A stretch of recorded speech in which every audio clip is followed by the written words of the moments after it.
Hello students, कैसे हैं आप सब लोग। आई होप आप लोगों ने नेशनल इनकम को अच्छे से कर लिया।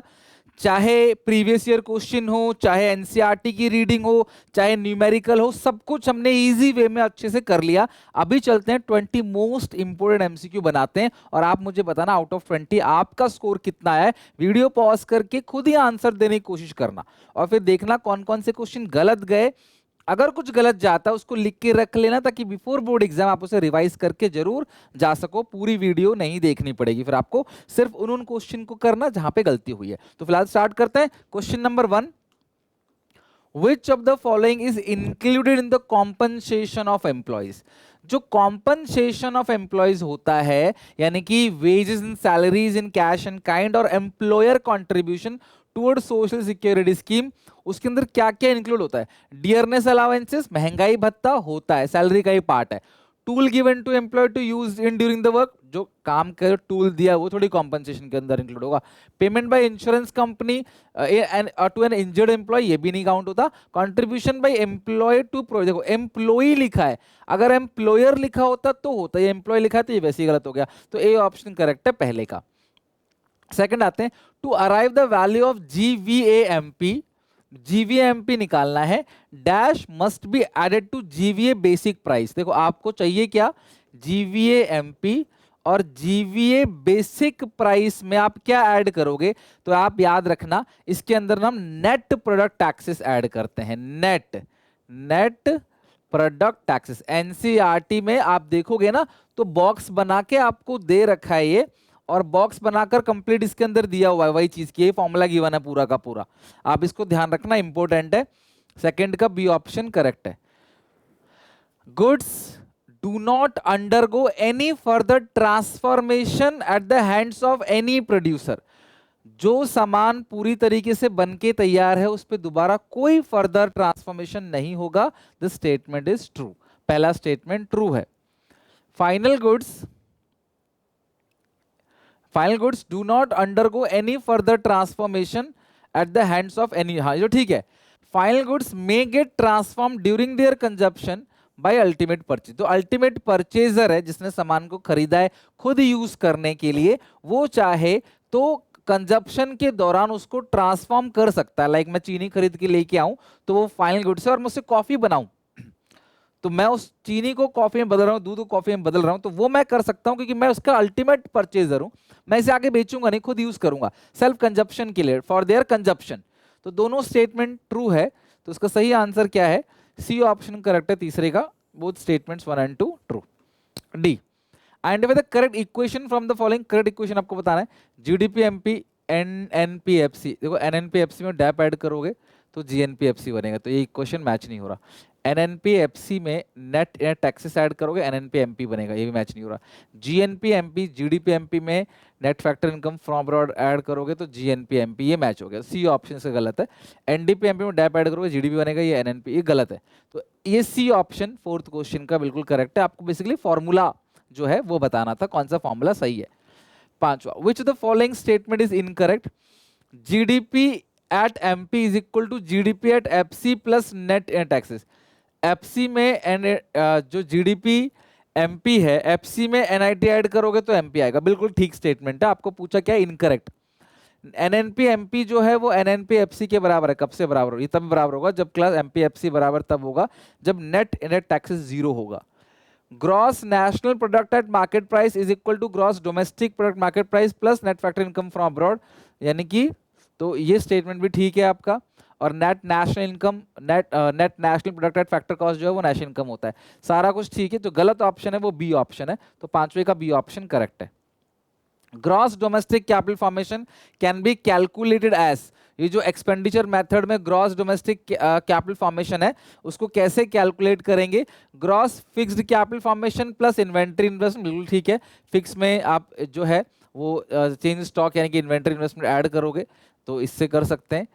और सेकंड जो है gross business fix investment plus gross residential construction investment plus gross public investment plus inventory investment, बिल्कुल करेक्ट है।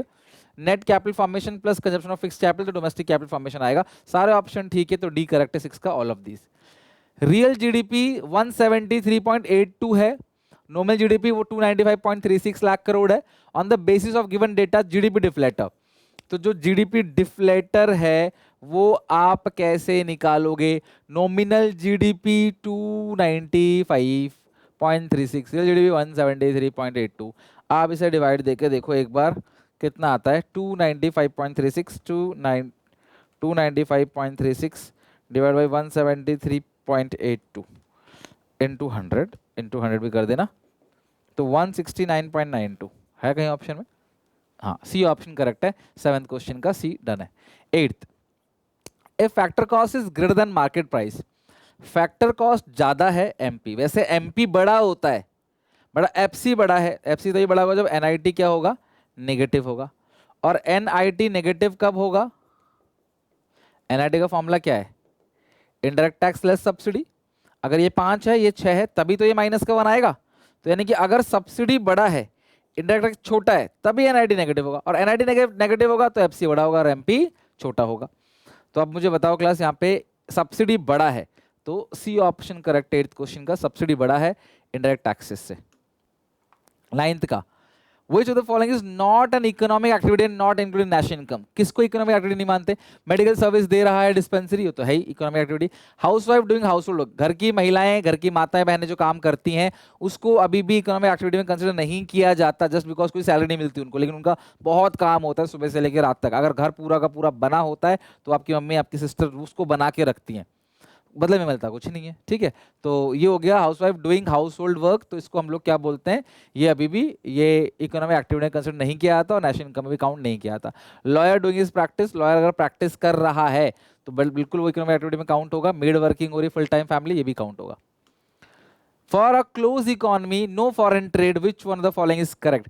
क्लोज इकोनॉमी है, कोई फॉरेन ट्रेड नहीं है, ना ही कोई फैक्टर इनकम फ्रॉम अब्रॉड है, ना ही कोई फैक्टर इनकम टू अब्रॉड है, और ना ही कोई net factor income to abroad from abroad होगा।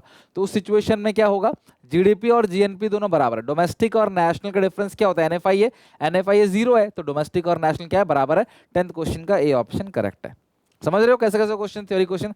हालांकि ज्यादातर बड़े क्वेश्चंस आते हैं इसके अंदर से, एक आएगा लॉन्ग क्वेश्चन थ्योरी का और एक आएगा आपका न्यूमेरिकल का, और मे बी थ्योरी के 2 आ जाए लॉन्ग क्वेश्चन, फिर 3 एमसीक्यू आ जाए, 2 से 3 एमसीक्यू, ठीक है। तो ऐसे ऐसे एमसीक्यू आ चुके हैं पेपर में, प्रीवियस ईयर के सैंपल पेपर क्वेश्चंस के पेपर हैं। Flow of goods and services and factor production across different sector in a barter economy is known as. Flow of goods and services and factor of production, जो factor of production का flow है, goods and services का flow है, वो real flow है, और जो money flow है, इनकी जो पेमेंट होती है वो नॉमिनल फ्लो होता है। तो इसका answer real flow, B option correct है। Which of the following is not a flow? कौन सा फ्लो नहीं है? तो कैपिटल जो है वो किसी डेट की होती है, वो है स्टॉक, और जो इनकम है वो साल भर का है, वो फ्लो। इन्वेस्टमेंट जो है वो फ्लो है, डेप्रिसिएशन फ्लो है, ये सारी चीजें जो है वो फ्लो है, अकेला ये स्टॉक है। क्वेश्चन कौन सा फ्लो नहीं है, तो ये तीनों तो फ्लो है, ए वाला जो है वो फ्लो नहीं है। सो 12th क्वेश्चन का ए ऑप्शन करेक्ट है। Which of the following is not a factor payment? कौन सा फैक्टर पेमेंट नहीं है? Free uniform to defence personal, ये फैक्टर पेमेंट है। क्यों? क्योंकि भैया आप पेमेंट दे रहे हो, अपने एम्प्लॉय को कुछ भी दे रहे हो ना, तो भैया वो फैक्टर पेमेंट ही है। आम जनता को थोड़ी दे रहे हो, अपने एम्प्लॉयज को काम करवा रहे हो, उनको दे रहे हो। Salary to member of parliament, ये भी फैक्टर पेमेंट है। Rent paid to the owner of building, ये भी फैक्टर पेमेंट है। स्कॉलरशिप स्टूडेंट को दिया जा रहा है, वो ट्रांसफर पेमेंट है, ये फ्री ऑफ कॉस्ट है, बदले में कुछ नहीं मिलना। तो 13 का डी ऑप्शन करेक्ट है, ठीक है। Refer to the given diagram, ये आपको डायग्राम है। The arrow C and D represent, तो सी जो है वो क्या है? फैक्टर पेमेंट, और डी जो है वो है फैक्टर सर्विसेज। ये क्या रिप्रेजेंट करता है? वैसे फैक्टर पेमेंट मनी फ्लो है, ये रियल फ्लो है, बट यहाँ क्या दिया है? डैश मार्केट, तो ये फैक्टर मार्केट है। ये सीबीएसई सैंपल पेपर के क्वेश्चन मैंने कराया भी था आपको सैंपल पेपर में, ये फैक्टर पेमेंट है, सॉरी मतलब फैक्टर मार्केट है, ठीक है। तो 14 का ये ऑप्शन करेक्ट है, क्योंकि फैक्टर है ना, तो फैक्टर मार्केट है। When nominal GDP is 840, price index is 120. Price index का फॉर्मूला क्या होता है? Nominal GDP upon real GDP into 100। तो ये आएगा आपका 120, ये उधर जाएगा 840 अपॉन 120, तो ये 7 इंटू 700, ठीक है।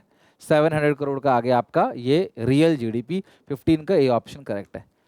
16, circular flow of income does not take place in case of close economy, गलत है। Circular flow of income close economy में होता है, ठीक है, क्लोज इकोनॉमी में होगा। एक्सपोर्ट इंपोर्ट नहीं होगा तो क्या होगा? बाकी चीजें तो होंगी ना टू सेक्टर में। Flow of income is circular in two sector, ये करेक्ट है। जो टू सेक्टर इकोनॉमी में जो फ्लो ऑफ इनकम है वो सर्कुलर होता है। सो 16 का ए फॉल्स और आर ट्रू, मतलब पहला वाला गलत, दूसरा वाला सही। Statement 1 is false, statement 2 is true. 16 का बी ऑप्शन करेक्ट है। 17, read the following figure carefully and choose the correct pair from the following alternatives given below. तो क्या होगा देखो जरा यहाँ पे, नेशनल इनकम, फिर है आपका एक दूसरा है कौन सा, ये जो एक्सपेंडिचर है ये कौन सा फेज होता है, डिस्पोजिशन फेज होता है भाई, लास्ट हाँ खर्चा करते हो, ये प्रोडक्शन फेज है ना, ये प्रोडक्शन फेज है। और ये हो गया आपका इनकम जनरेशन डिस्ट्रीब्यूशन फेज, और ये क्या हो गया डिस्पोजिशन फेज। तो देखो सेकंड का तो डिस्पोजिशन फेज ही होगा, 17 का ये डिस्पोजिशन, और ये नेशनल आउटपुट, ठीक है। जो नेशनल आउटपुट है या जो नेशनल इनकम है वो जनरेशन फेज है, नेशनल इनकम जो बन रही है वो डिस्ट्रीब्यूशन फेज है, और खर्चा जो हो रहा है वो डिस्पोजिशन फेज है। तो 17 का सी ऑप्शन करेक्ट है। 18, एनएनपी आपको, एनएनपी एफसी आपको जीडीपी एमपी निकालना है, किससे, एनएनपी एफसी से। नेट से ग्रॉस में जाने के लिए प्लस डेप, नेशनल डोमेस्टिक में जाने के लिए प्लस एनएफआई है, एफसी से एमपी में आने के लिए प्लस एनआईटी। नहीं, नेशनल से डोमेस्टिक है ना तो माइनस एनएफआई होगा यार। तो आप चेक करो कौन सा करेक्ट है। डेप्रीशिएशन प्लस, यहाँ भी प्लस है, माइनस एनएफआई है, ये रहा माइनस एनएफआई यहाँ भी है, लेकिन प्लस एनआईटी, ये माइनस प्लस एनआईटी, ये करेक्ट है। 18 का सी ऑप्शन करेक्ट है। 19, which of the following is an example of an intermediate goods car purchased by dealer for second hand car की डीलर ने खरीदा, बेचेगा ऑब्वियसली। स्टील सीमेंट का फ्लाईओवर बनाने के लिए आपने खरीदा है तो बेचोगे आप। जब दो सही है तो ऑल ऑफ दीज होगा। Fertiliser purchase by farmer, farmer ने जो फर्टिलाइजर खरीदा है वो भी वो आगे क्या करेगा, छिड़काव करेगा, वो भी इंटरमीडिएट गुड्स है।